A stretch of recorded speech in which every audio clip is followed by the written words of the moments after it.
नमस्कार।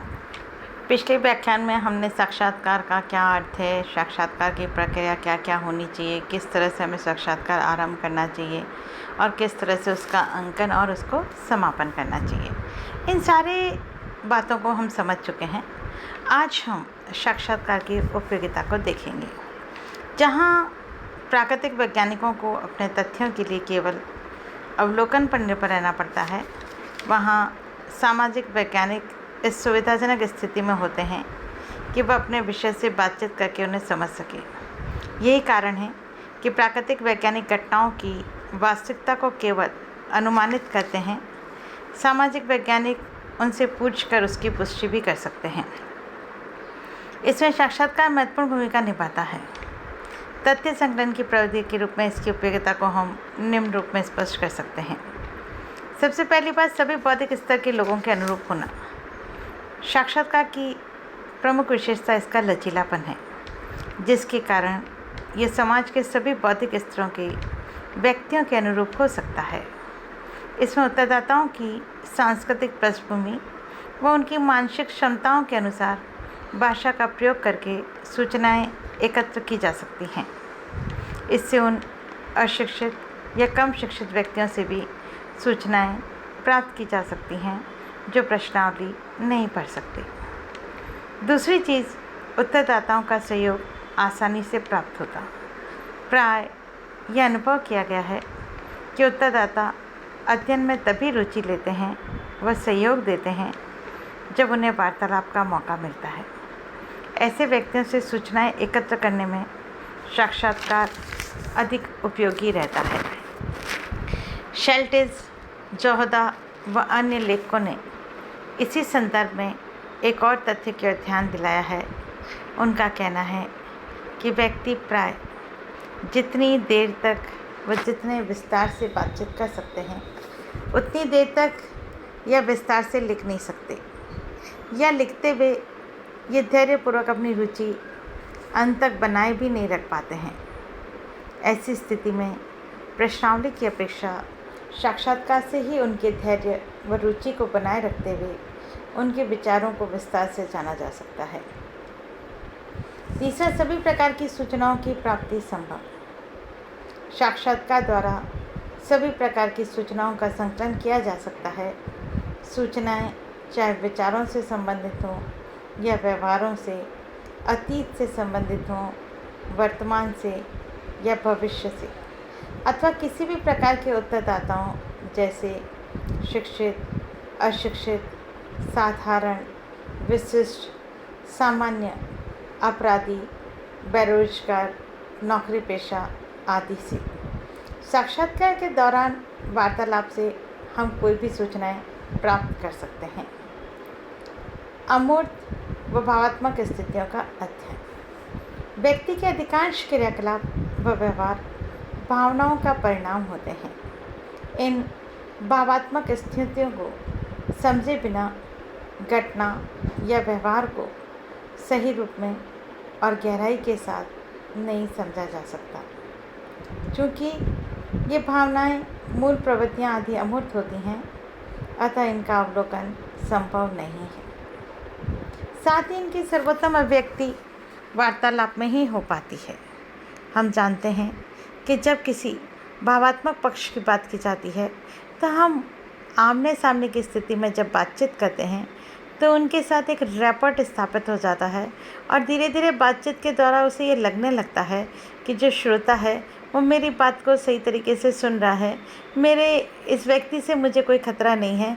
तब ऐसी स्थिति में वह अपने विचारों को अच्छे प्रकार से भली भांति व्यक्त कर पाता है। नेक्स्ट है अतीत व भविष्य की स्थितियों का अध्ययन। साक्षात्कार के द्वारा अतीत व भविष्य की स्थितियों का अध्ययन करना सरल होता है। अनेक अनुसंधान विषय ऐसे होते हैं जिनमें वर्तमान अभिवृत्तियों व व्यवहारों को समझने के लिए अतीत की स्थितियों को जानना आवश्यक होता है। चूँकि अतीत की घटनाओं का अवलोकन नहीं किया जा सकता और वार्तालाप के बिना उन्हें विस्तार से नहीं जाना जा सकता, अतः साक्षात्कार के द्वारा तथ्य प्राप्त करना ही उपयोगी विकल्प होता है। इसी प्रकार भविष्य की योजनाओं, भावी व्यवहारों व कल्पनात्मक स्थितियों के बारे में उत्तरदाताओं के विचार साक्षात्कार के द्वारा अधिक अच्छी तरह से जाने जा सकते हैं। नेक्स्ट है तथ्यों के सत्यापन में सुगमता। साक्षात्कार के दौरान साक्षात्कारकर्ता को अवलोकन का भी अवसर प्राप्त होता है। यह इस स्थिति में होता है कि न केवल उत्तरदाता क्या कह रहा है बल्कि कैसे कह रहा है भी जान सकता है। उत्तरदाता के हाव भाव, व्यवहार आदि उसकी मानसिक स्थिति को समझने में साक्षात्कारकर्ता की सहायता करते हैं। उत्तरदाता का वातावरण भी उसके द्वारा प्रदत्त सूचनाओं की सत्यता परखने में सहायक होता है। अब इन उपयोगिताओं के होते हुए भी हमें यह देखना है कि साक्षात्कार की क्या क्या सीमाएं हैं, क्योंकि कोई भी प्रवृत्ति चाहे कितनी भी उच्च स्तर की क्यों न हो, उसके उपयोग की सीमितता कहीं ना कहीं की जाती है जिसकी हम उपेक्षा नहीं कर सकते, और वह सीमाएं निम्नलिखित हैं। पहला है उत्तरदाता का सहयोग आवश्यक।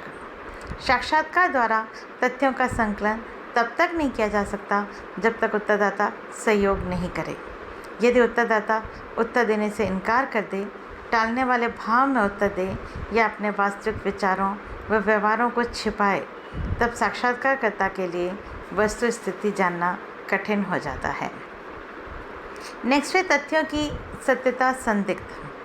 कई बार हमें ये संदेह रहता है कि उत्तरदाता ने जो बताया वह सही है या नहीं। ऐसा क्यों होता है, उसके अनेक कारण हैं। जैसे अनेक उत्तरदाता साक्षात्कार के लिए चुने जाने पर अपने को बहुत महत्वपूर्ण मानने लगते हैं और घटना, परिस्थिति या विचार का बड़ा चढ़ाकर वर्णन करते हैं।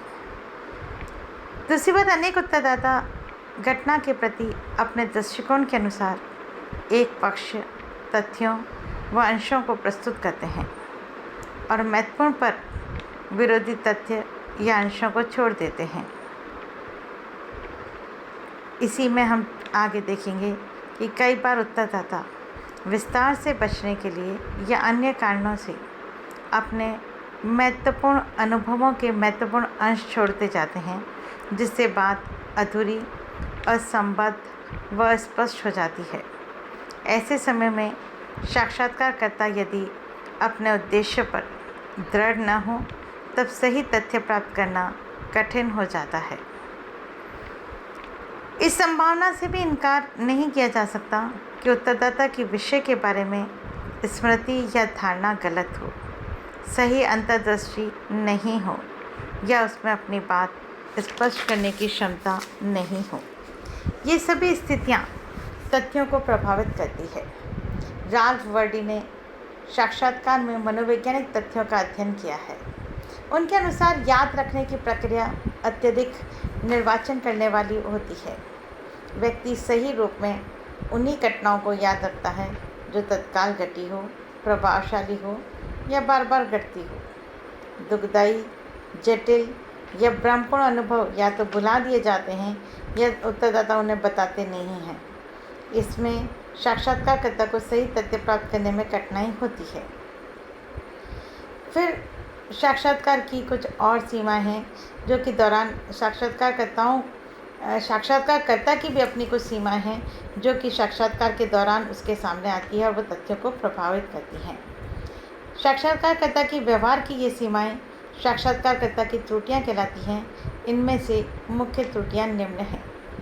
पहली, साक्षात्कारकर्ता के व्यक्तित्व का प्रभाव। केवल उत्तरदाताओं का व्यवहार ही तथ्यों को प्रभावित नहीं करता, बल्कि साक्षात्कारकर्ता के व्यक्तित्व का भी काफ़ी प्रभाव पड़ता है। यदि उसका व्यक्तित्व बहुत प्रभावशाली हो, तब वह उत्तरदाता पर हावी हो जाता है और उदारताहीनता अनुभव करने लगता है। यदि उसका व्यक्तित्व अत्यंत साधारण हो, तब वह उत्तरदाता को बिल्कुल प्रभावित नहीं कर पाता और उत्तरदाता उसे अच्छी तरह सहयोग देने को प्रेरित नहीं हो पाते। ये दोनों ही स्थितियाँ तथ्यों को प्रभावित करती हैं। फिर साक्षात्कारकर्ता की अभिनति का प्रभाव। कई बार साक्षात्कारकर्ताओं की अभिनति भी तथ्यों को एक पक्षीय बना देती है। इसका प्रभाव हमें 2 रूपों में दिखाई देता है। पहला, जैसा कि स्मिथ व हाइमन ने तथा वेट व कैम्पबेल ने अध्ययनों से पता चलता है कि कई साक्षात्कारकर्ता पूर्व अनुभवों के आधार पर संभावित उत्तर का पूर्वानुमान करने लगते हैं। उनकी ये धारणा उत्तरदाताओं के विचारों के प्रति खुलापन नहीं रहने देती और तथ्य अप्रभावित नहीं रह पाते। पहले से यदि हम किसी के बारे में पूर्वानुमान लगा लेते हैं तो वह हमारे अध्ययन में कठिनाइयाँ उत्पन्न कर सकता है, और वह क्या क्या कठिनाइयाँ आ सकती है, उसके संभावित समाधान क्या है, साक्षात्कारकर्ता की परिस्थितियों की समझ को बढ़ाता है, वह उसकी अंतर्दृष्टि गहन करता है। पर उत्तरों का पूर्वानुमान तथ्यों की प्रकृति को प्रभावित करने लगता है। द्वितीय, यदि साक्षात्कारकर्ता व उत्तरदाता के विचार साम्य हो तब साक्षात्कारकर्ता चाहे अचेतन रूप में ही उत्तरदाता के विचारों को विस्तार में अंकित करता है और अपने विचारों को भी इसमें सम्मिलित कर देता है। यदि दोनों में वैचारिक भिन्नता हो तब उत्तरदाताओं के अनेक विचारों को महत्वपूर्ण होते भी छोड़ देता है या संक्षेप में अंकित करता है। यदि विचार बीच के हों तो वह केवल अपने अनुकूल विचारों को ही अंकित करता है। विभिन्न अध्ययनों से इसकी पुष्टि होती है कि साक्षात्कारकर्ताओं द्वारा संकलित तथ्य प्राय उनके विचारों से मिलते जुलते होते हैं। फिर है साक्षात्कारकर्ता की भाषा का प्रभाव। भाषा भी कई बार तथ्यों को प्रभावित करती है। यदि प्रश्न पूर्व निर्मित है और साक्षात्कार अनुसूची की पूर्व जांच की जा चुकी है तब तो इस कठिनाई का सामना नहीं करना पड़ता। अन्यथा प्रश्नों की भाषा के सामान्य, बहुअर्थी, अस्पष्ट या कठिन हो जाने पर उत्तरदाता को प्रश्न समझने व उत्तर में कठिनाई होती है। नेक्स्ट है तथ्यों के असंतुलित विस्तार का प्रभाव। यदि साक्षात्कारकर्ता सबसे संपन्न विस्तार में तथ्य प्राप्त नहीं कर पाता तब भी कठिनाई का सामना करना पड़ता है। जैसे वह कुछ उत्तरदाताओं से किसी एक पक्ष पर विस्तृत जानकारी ले लेता है व कुछ से किन्हीं अन्य पक्षों पर, तब एक रूपता का अभाव आ जाता है और ऐसी स्थिति में बहुत से तथ्य छोड़ देने पड़ते हैं और तथ्यों के संकलन में लगे समय व श्रम का काफ़ी भाग व्यर्थ हो जाता है। फिर नेक्स्ट, तत्काल लेखबद्धता की सुविधा के अभाव में कठिनाई। यदि साक्षात्कार के दौरान ही तथ्यों को विस्तार से लेखबद्ध कर लिया जाता है तब विश्लेषण में विशेष कठिनाई नहीं होती। हालांकि तत्काल विस्तार से लेखबद्ध करना अपने आप में कठिन है, पर यदि ये सुविधा न हो तब या तो तथ्यों के महत्वपूर्ण छूट जाएंगे या गलत तथ्य सम्मिलित हो जाएंगे। उदाहरण के लिए साइमंड्स व डायड्रिच ने एक अध्ययन के तथ्यों के मशीनी अंकन की भी व्यवस्था की और साक्षात्कारकर्ताओं को भी अपनी स्मृति के सारे तथ्य अंकन करने को कहा। तुलना से पता चला कि साक्षात्कार के तुरंत के बाद स्मृति के सारे केवल 39%, 2 दिन बाद केवल 30% और 7 दिन बाद केवल 23% तथ्यों को ही संकलित किया जा सका। बाकी तथ्य वे भूल गए। इस तरह से मशीनी व स्मृति पर आधारित तथ्यांकन के तुलनात्मक अध्ययन में पैन ने पाया कि स्मृति की सहायता से लिखे गए तथ्यों में 25% तथ्य ऐसे लिखे गए थे जो उत्तरदाताओं ने बताए ही नहीं थे और यह भूलने की स्थिति तथ्यों की कई बार इस सीमा तक बदल देती है कि न केवल उनके संपादन में कठिनाई होती है बल्कि निष्कर्ष भी प्रभावित हो जाते हैं। लेकिन ये सीमाएं ऐसी नहीं हैं जिन्हें समाप्त न किया जा सके, क्योंकि अनेक सीमाएं साक्षात्कारकर्ता की व्यक्तित्व व उत्तरदाताओं के सहयोग पर निर्भर करती है। अतः साक्षात्कारकर्ताओं को भी सावधानीपूर्वक चुनकर उनके प्रशिक्षण की समुचित व्यवस्था करके इन्हें नियंत्रित किया जा सकता है।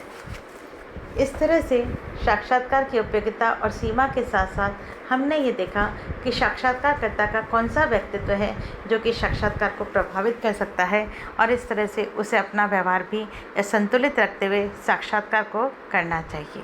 धन्यवाद।